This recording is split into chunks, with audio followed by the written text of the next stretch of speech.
Those people taking pictures. Abebifaananyi please. Abebifaananyi tulekeraawo.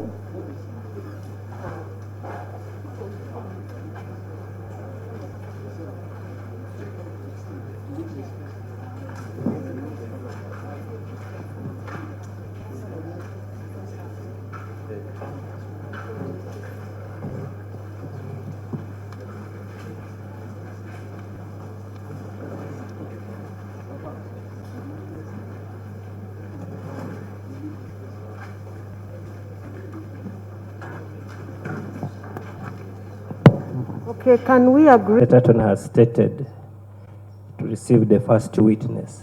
Much obliged, my lord.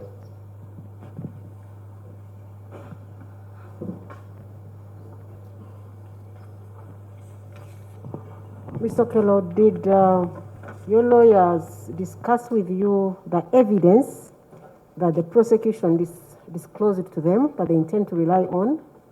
Yes, my lord. My lawyers discussed the evidence with me already. Okay.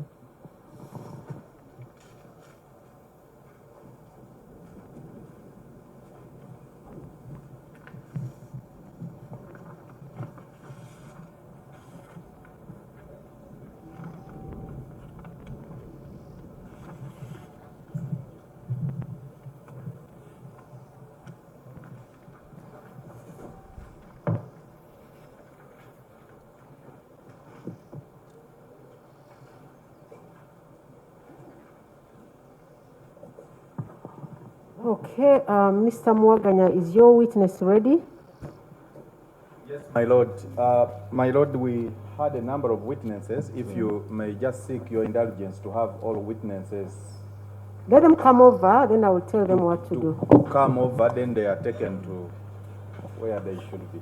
Abajulizi abaze mu musango guno musembereko mu maaso wano. Abajulizi bonna b'omusango guno mujje mu maaso. The ones who have been summoned by the prosecution. Be baayise okujja kuwa obujulizi. Waliwo semanisi ze baatambuzizza oba wafunye ekipapula ekyo ekikuyita okubeera omujulizi semberako mu maaso.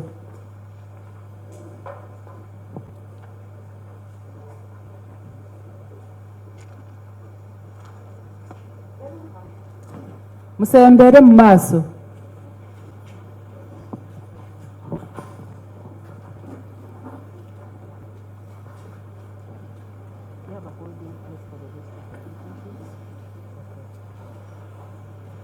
Okay, so when one of you is testifying, the rest are not supposed to be here.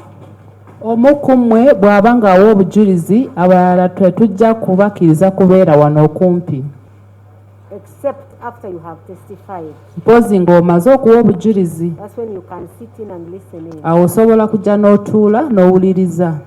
So the deputy registrar is going to show you where you can be waiting from. Omuwandiisi wa kooti agenda kubalaga wa gye mugenda okulindira. So Mr. Mwaganya, you can pick your first witness out of this and then the rest can be taken. So they are going to take you. Stera gwe tutandika naye.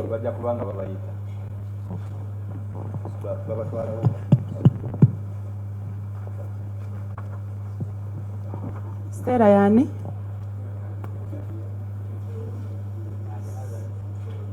Abalala mugobererewo ekitiibwa. So she's going to be PW2. PW2, my lord, yes.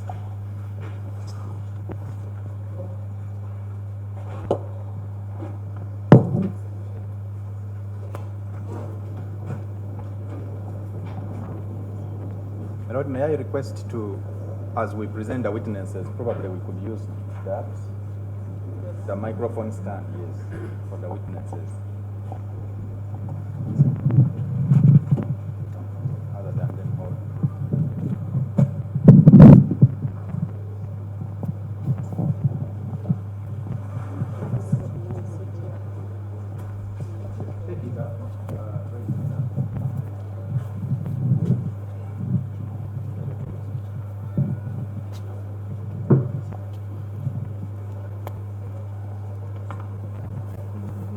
Please tell court your full name and religion. Amannya go nnyabo. Bampita Apollo Stella. Apollo Stella. Osoma ddiini Let me ki? hear the name again. Ddamu erinnya. Bampita Apollo Stella. Apollo Stella, my lord. Apollo, you're comfortable speaking Luganda? Oyogera Luganda bulungi. Yenya. Okay. What is her age? Oyina emyaka mmeka? N'emyaka 36. 36 years old. And your religion? Osoma ddiini ki? Ndi Mukatuliki. I'm a Catholic. Please help her to take off.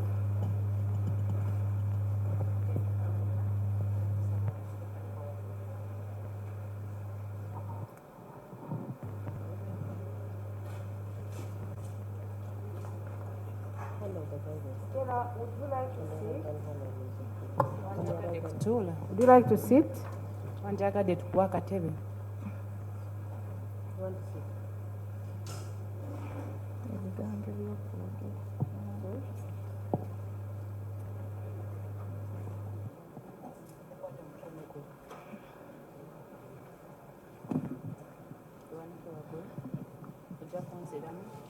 Ndayira mu linnya lya Katonda. Ndayira mu linnya lya Katonda. Obujulizi bwe ngenda kuwa mu kooti. Obujulizi bwe ngenda okuwa mu kooti. Ku musango guno. Omusango guno. Bwa mazima. Bwa mazima. Awatali bulimba. Awatali bulimba. Okay, everybody.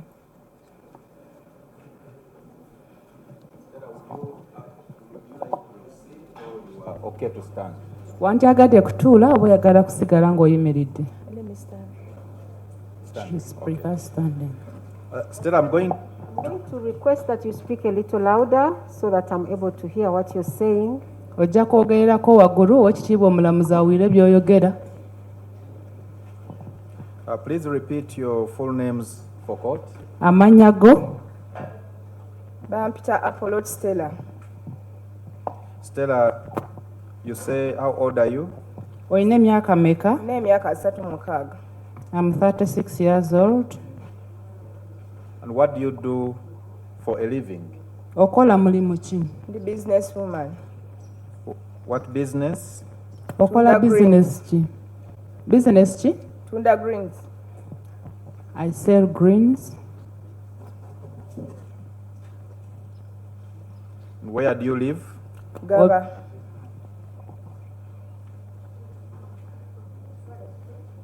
Which place, Gaba. Stella? Gaba water. Where is this found? Gaba woota esangibwa wa? Elimu trading. Elimu trading. Trading of where? Do you know the parish? Trading eyaawa? Omanyi omuluka? Which division? Division ogimanyi? Makendi.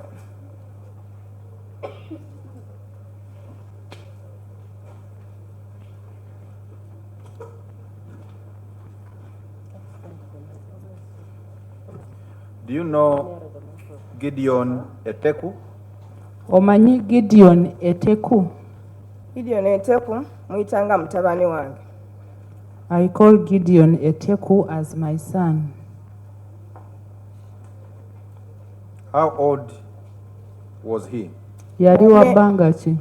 Yali alina emyaka 2 n'ekitundu. 2.5 years.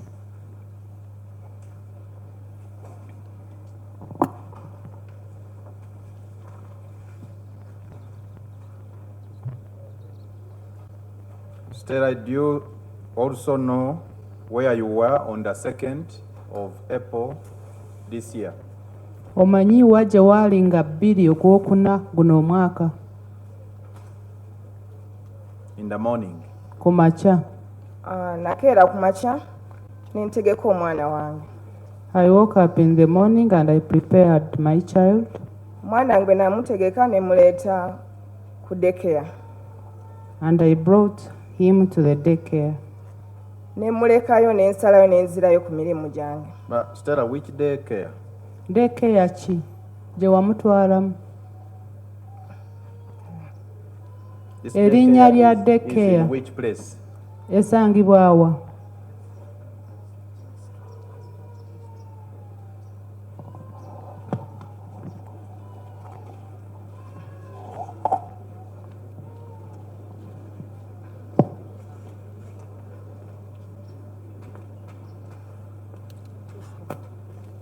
Stella, we are going to ask you to be strong, and we go through this process for court.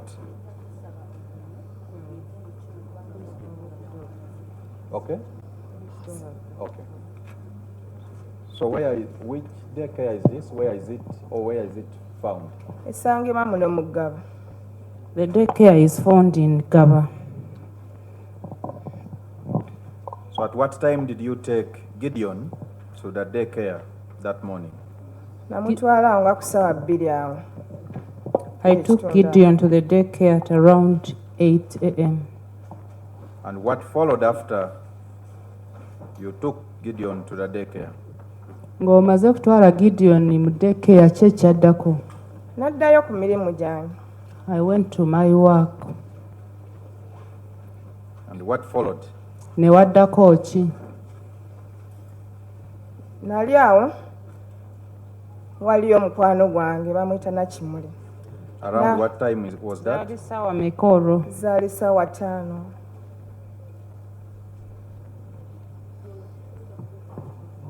To the court, please. Yes. It was around 11 a.m. There is a friend of mine called Nachimuli. Yes, proceed, Stella. Nambuuza omwana wamutute ku ssomero. She asked me whether I had taken the child to school. Ne mugamba ye. I said I had taken the child to school. Nangamba yanguwako wali omutema ayingidde essomero atemudde abaana. She told me to hurry up to school. There was a murderer who had killed some children. Nagwamu amaanyi. No, Stella. Tugende mpola mpola bawandiike by'oyogera. Natambulira ku speed yange mpola, eh? Okay. What followed after your friend Nachimuli told you of the assailant who had entered the school and killed? Nakimuli ng'amaze okukugamba omutemu yali ayingidde essomero kye kyaddako. Nagwamu amaanyi. Nadduka naye nga mpulira ebigere tebitambula. I lost the energy. I tried to run, but I felt my feet were not moving. Ninfuna boda. I got a boda. Yes. Bwe nafuna boda, nagenda okusanga abantu nga bajjudde essomero nga bantu bangi.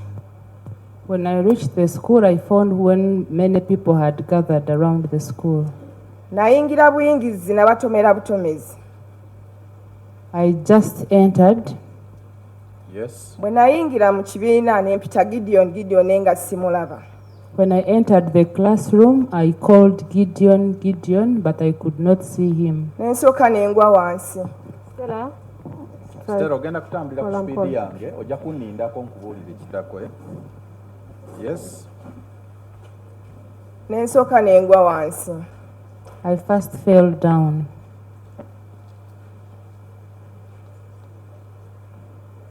Yes. Bwe nagwa wansi, mukyala n'aŋŋamba nti wali abaana be batutte ku wenzi mu ddwaliro. Babatutte ku ddwaliro wa? Wenzi. Yeah. When I had fallen down, some lady told me that there are some children they had taken to Wens Hospital. Wens, my lord, is W-E-N-T-Z.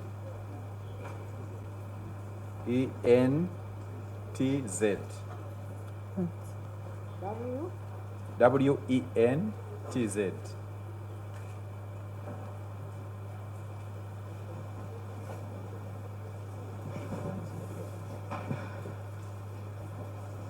So they tell you they have taken them to Wens Medical Center. Proceed. Nga bamaze okugamba nti waliwo abaana be baali batutte ku Wens Medical Center kye kyaddako. Natambulawoko ne mpulira era nga sisobola. I tried walking but I could not. Ne nfuna bo.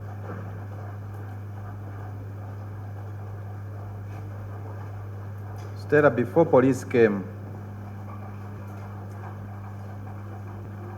did you get a chance to look at Gideon? Yes, Police nga tennatuuka wafuna akakisa kulaba ku Gideon. Yes, sir.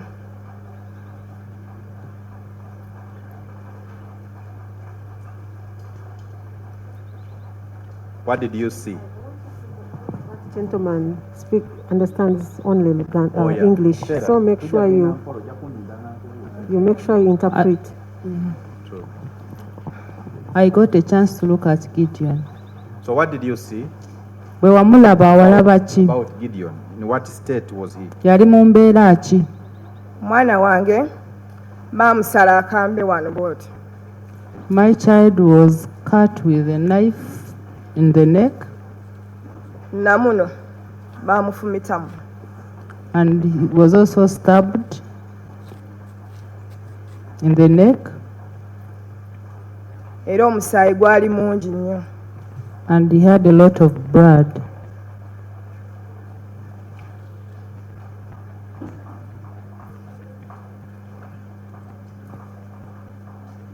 So you say police came and was taking the bodies to Mulago. Did they take the bodies to Mulago? Ogambye nti poliisi yajja n'egamba nti etwale emirambo e Mulago. Baagitwala? Yes, sebo. Yes. What followed after that? Ki ekyaddako? Twasigalawo ffe waka engeri gye naali bw'omu saasobola okugenda n'abaali bagenda mu ddwaliro. We stayed at home since I was alone. I could not follow people who were going to the hospital. So did anyone in your family follow up at the hospital to your knowledge? Waliwo omuntu yenna ava mu famire yammwe eyagendako ku ddwaliro? It was the following day. So what happened on the following day? Olunaku olwaddako ki ekyatuukawo? Olunaku olwaddako organizinga bagende bajjeyo bode ya Gideon okuva mu ddwaliro. Ddamu? Damu? You repeat? Olunaku olwaddako organizinga ogenda okujjayo ki bode ya Gideon okuva mu ddwaliro. The following day we organized to go and pick the body of Gideon from the hospital. Yes. Era twamugjayo. And we picked him. Yes. Ne tumutuusako ewaka. We took him home. Yes. Ne tunoonya entambula. And looked for transport. Yes. Ne tusimbula. Where did you take the body? Omwana Gideon twamutwala Palisa. And then we set off to Palisa.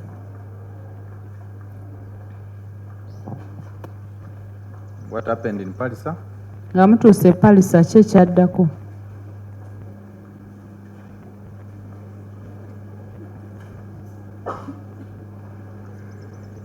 Era organizinga okuziika, how should I say, twateekateeka engeri gye twatugenda muziikamu. We prepared for burial. So when was Gideon buried? Mwamuziika ddi? Gideon twamuziika Lwamukaaga. We buried him on a Saturday.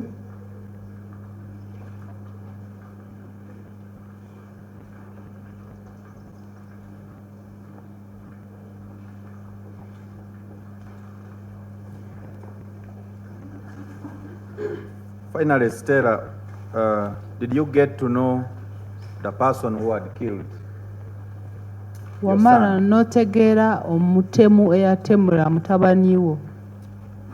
Se bamundaganga ku ssimu naye mulabye leero.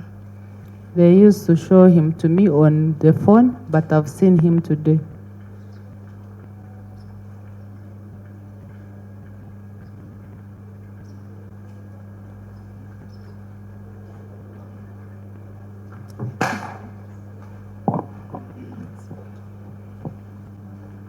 So did you know the accused person before this incident?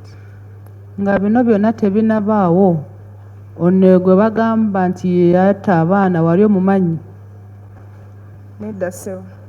I didn't know him before this incident.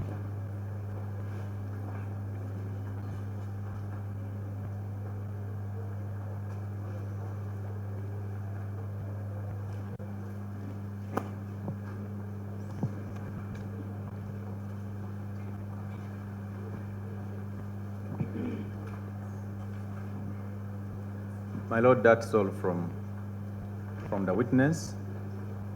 She's available for cross, if any.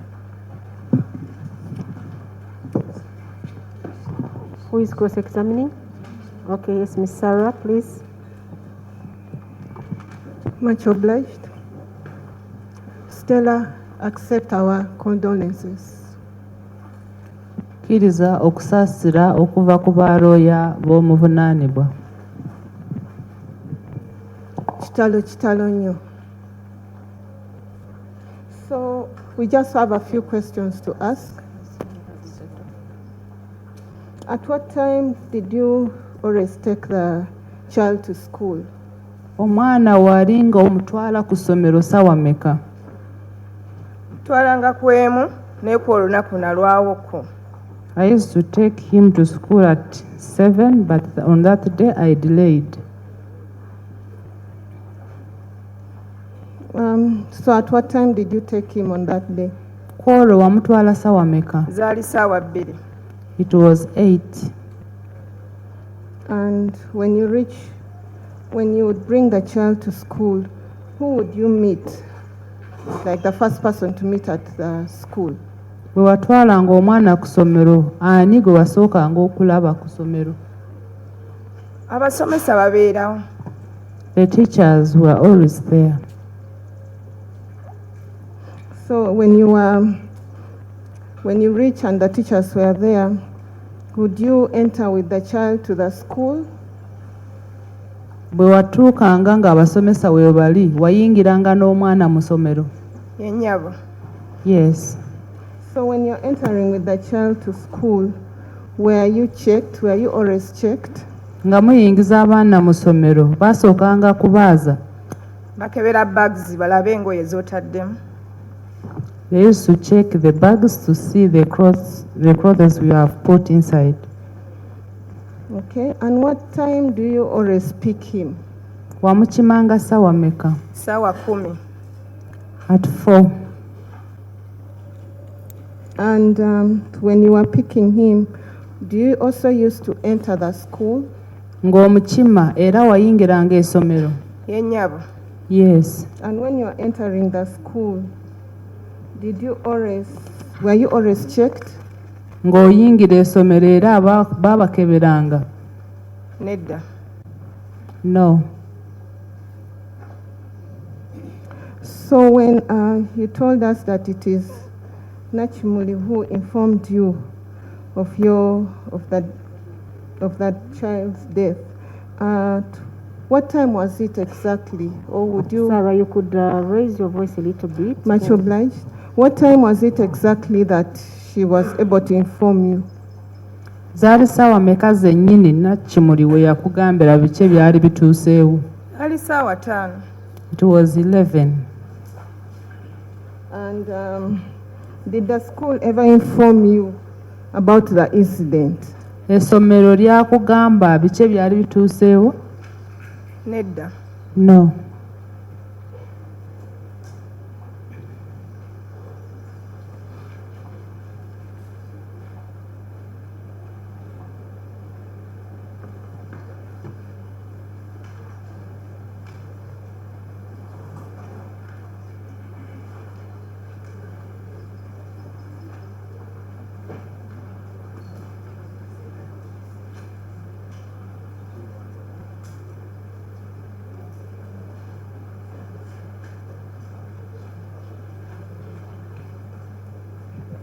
Okay.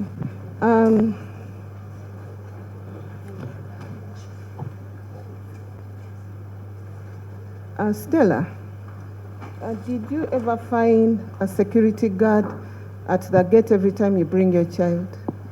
Bwe watwalanga omwana ku ssomero wasangako omuserukale ku geeti?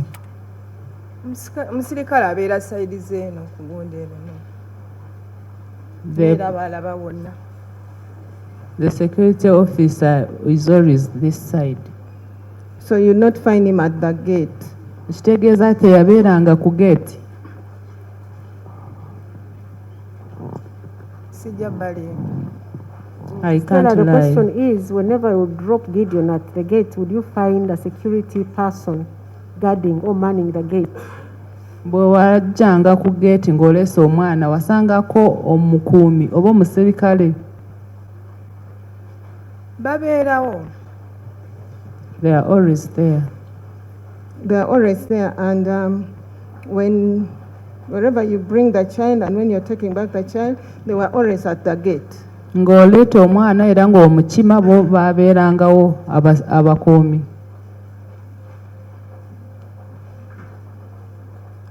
babeerangawo. They used to be there.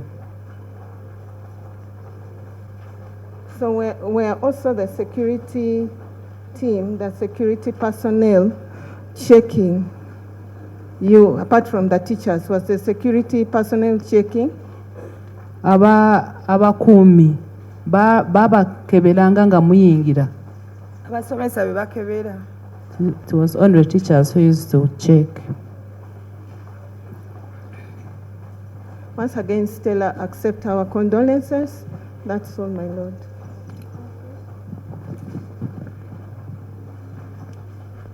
Any re-exam? My lord, no re-exam. We pray to call the next witness. Stella, thank you so much for coming and for being strong, and we condole with you upon the loss of your baby. Stella webale kujja era tukusaasira olw'okufiirwa omwana wo.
Those people taking pictures.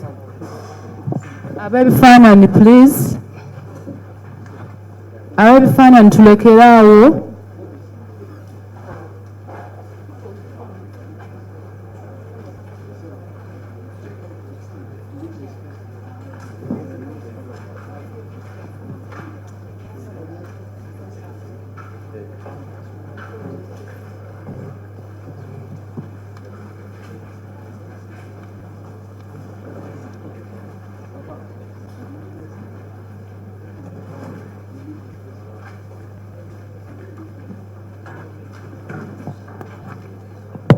Okay, can we agree that we don't have to take every picture?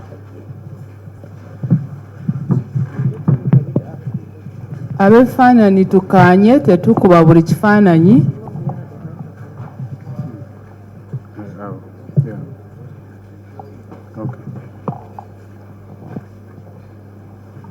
Good afternoon, sir.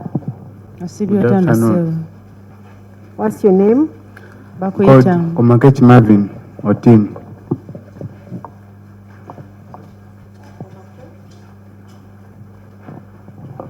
Repeat your names again. I'm called Komakech Marvin Otim. How old are you, Mr. Tim? I'm 32 years. What's your religion? I'm a Catholic.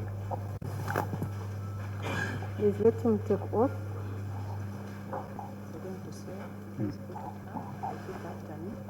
I swear by the Almighty God. I swear by the Almighty God that the evidence I shall give that the evidence I shall give touching the matter before court, touching the matter before court, touching the matter before court shall be the truth, shall be the truth, nothing but the truth. nothing but the truth. Okay, thank you. Mr. Tim, are you comfortable speaking to us in English? I beg your pardon? Are you comfortable speaking to the court in English? Are you comfortable with the English language? It's okay. Are you comfortable with it? Yes. Okay. I would prefer to use Luganda You because prefer I'm to at use home. Uganda? Okay, fine. Yeah. Okay. They will interpret for you the questions that he asks. Okay. Yeah? Okay. Mr. Mwaganya, please proceed.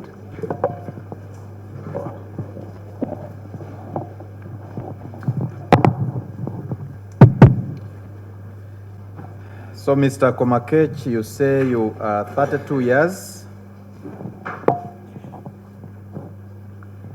Where do you live? Obeera luddawa? Mbeera Gaba Water.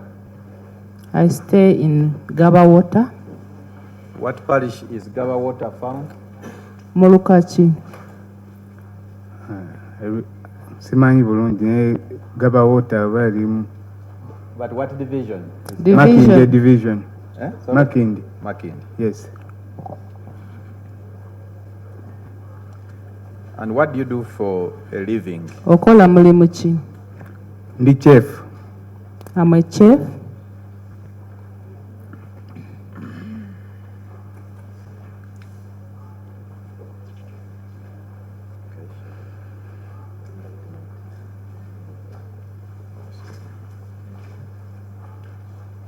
Do you know that man sitting down there?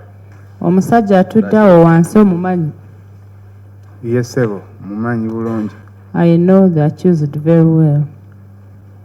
How do you know him? Omumanyi otya? Mumanyi nga suspect eyatta abaana. I know him as a suspect of murder of children.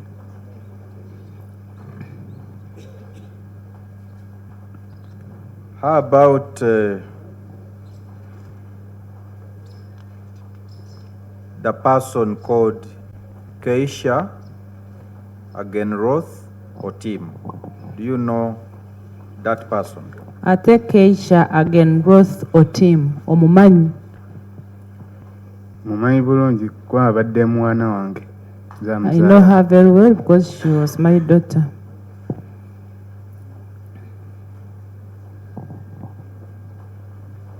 How old was she? Yali alina emyaka meka? Abadde guno omwezi nga 28 adde akola emyaka 2. She was making 2 years on 28th April.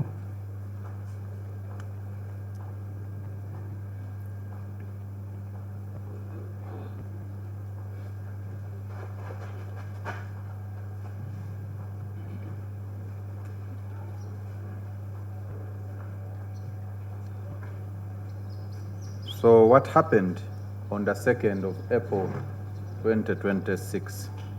Kye kyatuukawo nga 2 Ogwokuna 2026. Nakeera nga bulijjo nga ngenza okukola. I woke up early as usual and I went to work. Nentuuka ku mulimu nenkola nga bye nnina okukola ku mulimu. I reached my workplace and I started work.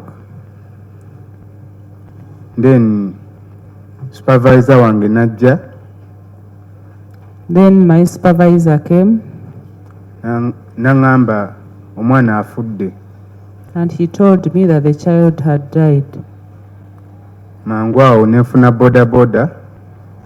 Immediately I got a boda.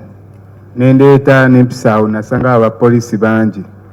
You got a boda? Wafuna boda. Yes. Nendeeta eggaba.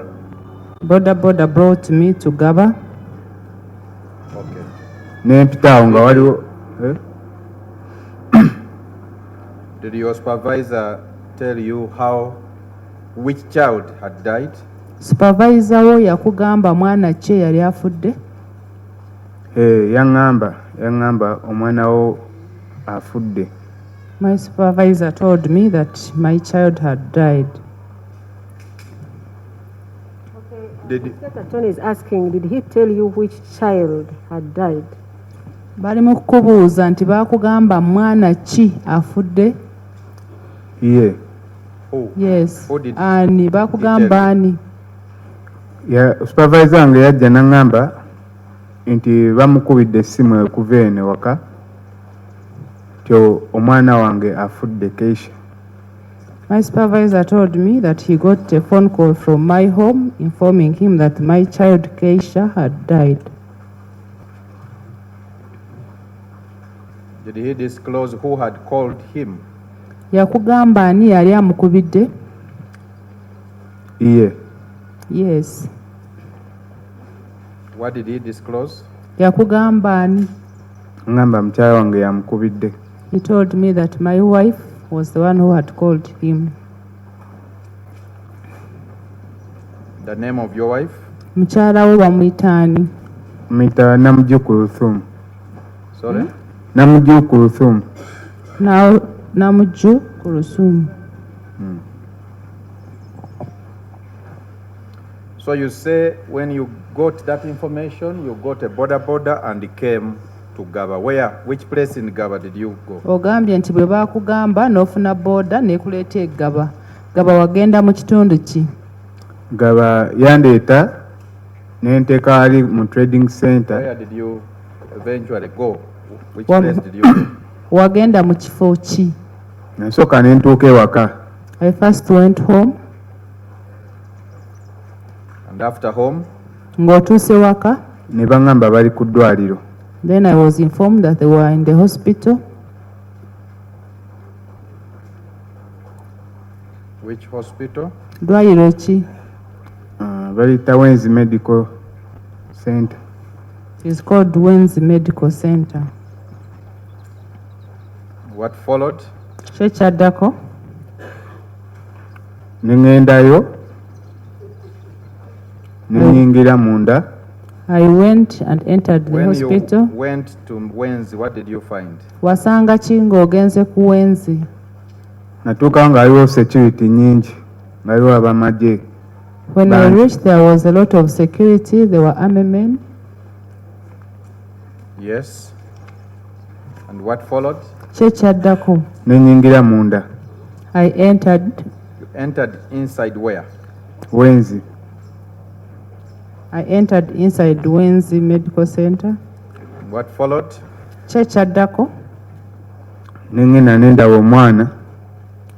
I went and saw the child.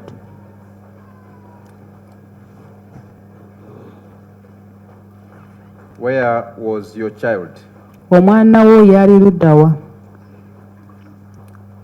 Yali mu emergency room. The child was in an emergency room.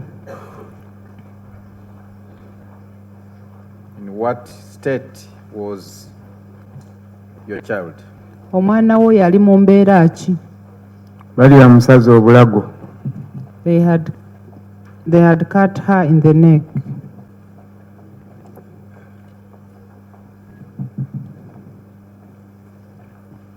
Was she still alive when you Yali arrived? akyali mulamu nga we watuukira? Nedda yali afudde. She had died.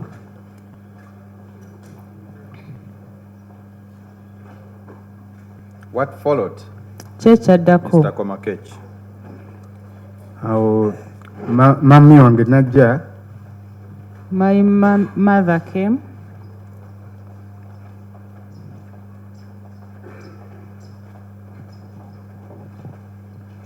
What's the name of your mother?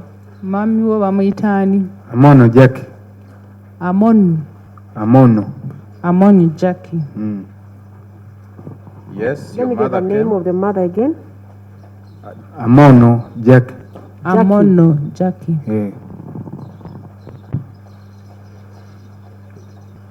What happened when your mother came? Maama wo bwe yatuuka kye kyaddako? awo ne batwala emirambo Mulago. The bodies were then taken to Mulago.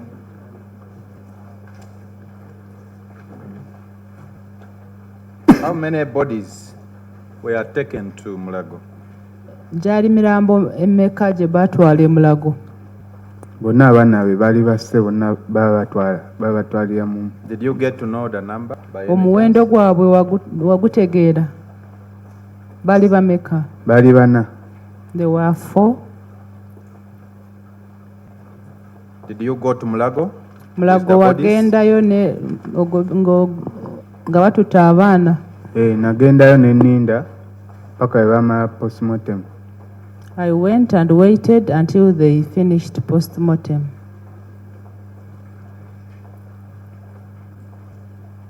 What followed? Kye kyaddako.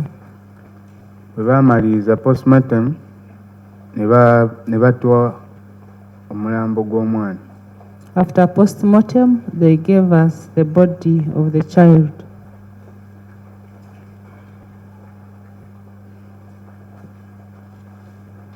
And what followed? Kye kyaddako. Mama wange n'agula coffin ne tumuleeta. My mother bought a coffin and we brought her. You took her where? Ne mumutwala wa? Ne tumuleeta e Gaba. We took her to Gaba. Gaba, whose place? Which place? Gaba wa wennyini. Ewa jjajja. Who's Jaja? Jjajja waani? Ewa jjajja w'omwana. We took the body to the grandmother of the child's home. And what followed? Kye kyaddako. Is that your mother? Owa maama wo? Waali waneeno. Omwana mwamutwala wa jjajja wo? Ewa maama ewaka. That is my mother's place. And what followed? Kye kyaddako. Then ne tukola entegeka ezigenda mu kyalo. Then we made preparations to go to the village.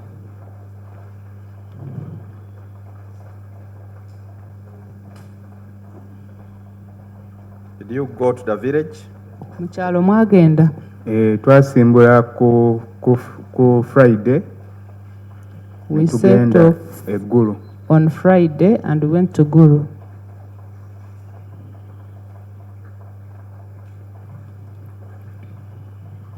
And what happened when you arrived in Gulu? Bwe mwatuuka Guru, kye kyatuukawo. Then ne twebaka abamu abaali bakooye ne tutegeeka okuziika enkeera. We rested for those who were tired, then we prepared for burial the following day. So when was your child buried? Omwana wo baamuziika ddi? Bamuziika ku Lwomukaaga ku ssaawa 6. She was buried on Saturday at midday.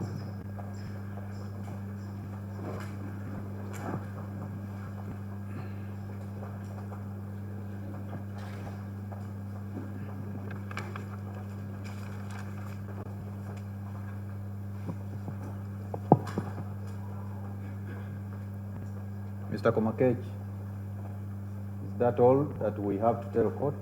Byebyo byeyagala kugamba kooti? Yeah. Yes. My lord, that is all from him. Who is doing the cross-examination? Mr. Kumbuga?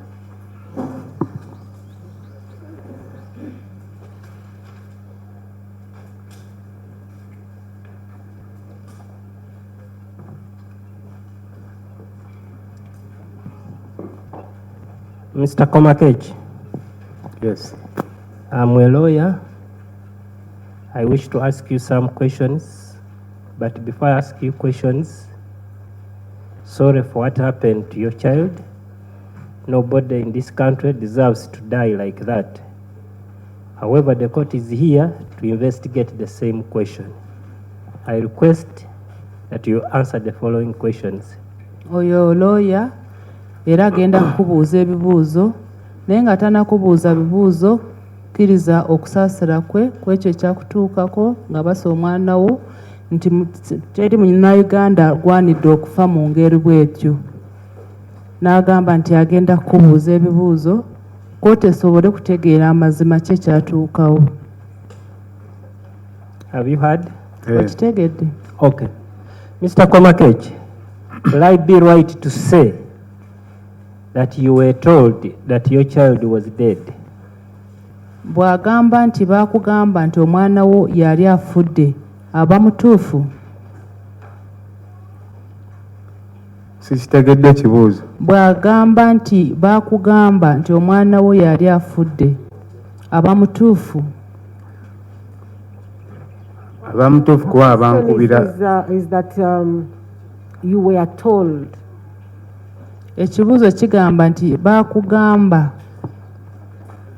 Bangamba kuba nali ndi ku mulimu ate ku mulimu gwaffe tebatukubiriza kukola I was told because I was at my workplace.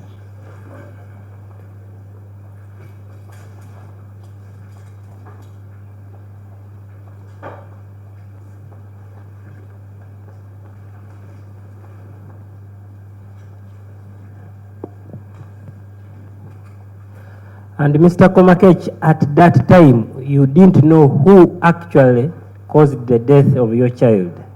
Mu kaseera ako we baakugambira wali tomanyi ani yatta omwana wo? Yes. Yes.